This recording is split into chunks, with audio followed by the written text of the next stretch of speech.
Our world is a large and complex place, which makes it almost understandable why sometimes people seem to get lost. So today, here at Unexplained Mysteries, we'll be taking a look at 3 ongoing discoveries and unsolved cases.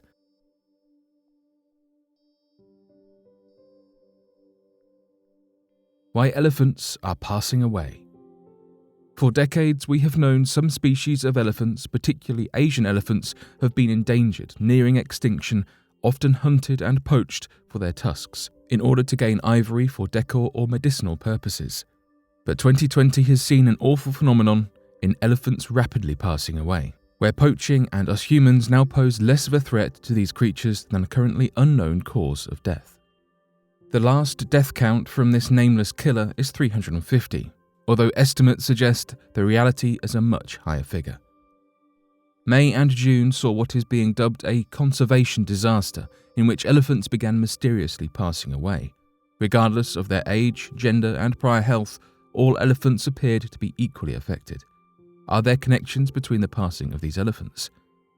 Research showed many would walk in circles before collapsing. With no other indicators, it has been hard for scientists to determine how and why this is happening. Okavango Delta in Botswana saw the first initial deadly, mysterious outbreak. This reduced the hundreds of elephants visible from above to only 8, all having either passed away or fled from the danger lurking. Unfortunately, the tragedy of this tale isn't over yet, as soon after seemingly random passing of several more elephants in the neighbouring country Zimbabwe. Could this be a link? How do we find out if these horrific events are connected to one another? Scientists believe finding a fresh carcass may allow some truth to be found as to what is behind this rapid conservation disaster. The lack of definitive answers to hand has led to many theories and speculation, with the possibility of human poisoning being deemed unlikely due to the lack of chemicals such as cyanide found when testing. Furthermore, a hunter's desire for ivory was not satisfied, as corpses showed the tusks remained untampered with and in good condition. So if not humans, what causes may be plausible? Current research suggests neurotoxins in algal blooms or encephalomyocarditis may be the cause of this devastation. Approximately 70% of these elephants passed away near waterholes. Toxins within the water were initially eliminated as possibilities due to elephants being the only species to suffer.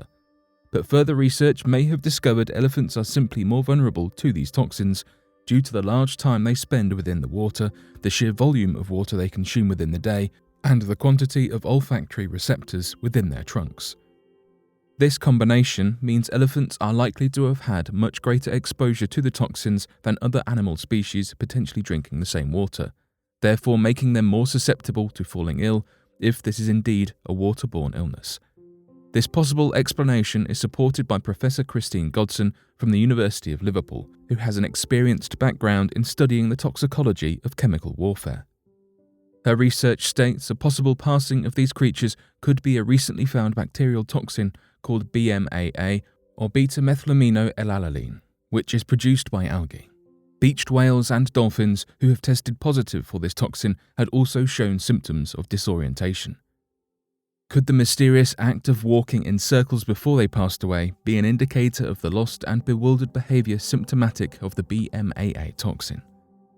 While this certainly sounds like a plausible explanation, BMAA is typical to marine environments and not the fresh water of the waterhole, leading some scientists to question whether there could realistically be a high enough concentration of toxins within the water to take the life of an elephant.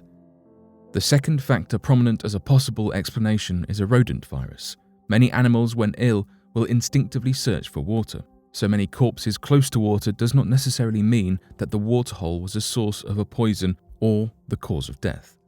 After a string of consecutive dry summers, the summer showers of 2020 have led to a surge in farming success, causing rodents and elephants alike to flock to the croplands. The defecation on the grass and crops by rodents that then elephants may eat allows for the potential for an elephant to contract the rodent viruses, namely EMC. This is a well-established cause of the passing in elephants previously, for example zoos that have a large number of rats. Accounts given by witnesses describe elephants stopping within their tracks, which aligns with the behaviour and actions seen in cases confined to zoos. However, research suggests EMC is more likely to terminate males, whereas this was not the case in Botswana. Extensive testing and research are the only ways to determine the root of this issue. We can only hope this incident remains an isolated and rare occurrence.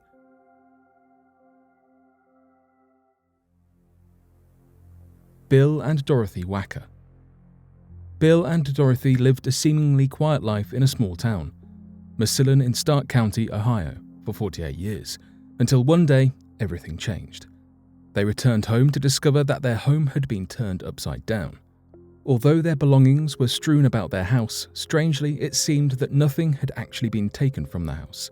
On this occasion, Bill and Dorothy decided not to contact the authorities, hoping to just forget about the unsettling event. However, the Wackers experienced another break-in the same year, which, understandably, left them shaken. Bizarrely, the house was again ransacked, although, once again, no possessions had actually been stolen from the property. After a third home invasion, the Wackers concluded that it was time to contact the police, who launched a full investigation. No suspect was ever identified. After 6 months of peace, things took an even stranger turn. Dorothy was at home recovering from heart surgery when a young man knocked on her door. Dorothy described the young man as having blonde hair and looking relatively clean-cut and unassuming. He stated that his car had broken down and asked if he could use their phone. Dorothy led him into the house, and it was then that she was violently struck over the head from behind. After regaining consciousness, she was stunned to find that she had been gagged and tied up in her own kitchen.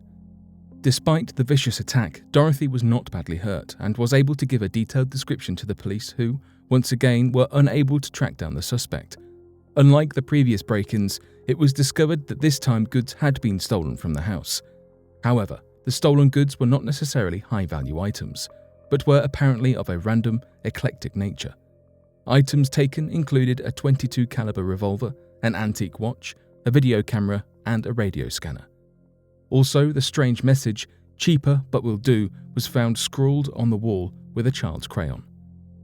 It was after this violent event that the unseen stalker's harassment escalated. The Wackers found that even after changing their phone number several times, they were still subjected to odd, threatening and mocking phone calls at all times of the day and night, from unknown numbers. It seemed clear that the perpetrator had the aim of causing significant psychological distress to the elderly couple. Bizarrely, the items that had been taken from the house began to be dumped at the front door in plastic bags, wiped clean of fingerprints or any evidence that would point to a suspect. The couple then began to experience banging on their door and the outside walls of their property, coupled with strange notes left at the front door. In 1993, a further attack at the couple's home left Dorothy with concussion and a cracked skull. The severity of this incident meant that the Wackers were driven to employ the help of friends and family who patrolled the property on the lookout for the intruder. However, on one occasion it seemed that the perpetrator was able to sneak past the Wackers' family and friends in order to leave another sinister note by the back door. The harassment continued unabated until Bill Wacker's death in 1999. To this day, no one has been identified as the likely perpetrator. Who could possibly have been behind the harassment? The couple had no known enemies. Throughout the years, many theories have been put forward, with some implying that a family member, perhaps even Bill himself, may have been responsible for the strange goings-on. With so much time having passed since the events took place, it is unlikely that the mystery will ever be solved.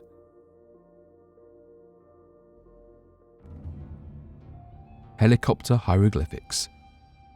For many years now, ancient Egypt has been shrouded in mystery. Over the last few decades, several theories have been put forward for how the ancient Egyptians were able to achieve what they did. Definitely seen out of something of a science fiction novel, there appears to be a strange Egyptian hieroglyphic that depicts a modern-day helicopter with unbelievable accuracy. The hieroglyphic is found at the Seti I temple at Abydos.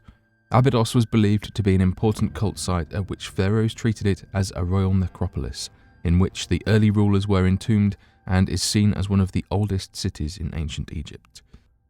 Despite being such an ancient relic, the carvings in the Seti I temple depict modern-day and futuristic vehicles such as the helicopter hieroglyph, as well as two other images that look like a modern-day yacht and one directly below that appears to be similar in design to a flying saucer. Many ancient archaeologists and renowned Egyptologists have translated the inscription in the region to read as, quote, "He who protects Egypt and overthrows the foreign countries," end quote. Could this be proof that not only was advanced technology used by the ancient Egyptians, but perhaps this advanced technology was piloted by extraterrestrial beings of whom helped to protect Egypt in its time of need from other foreign invaders? Many members of the paleo-contact hypothesis community believe this to be a smoking gun piece of evidence and has even been used in renowned works such as the Encyclopedia of Science written by David Darling back in 2013 to support the paleo-contact theory.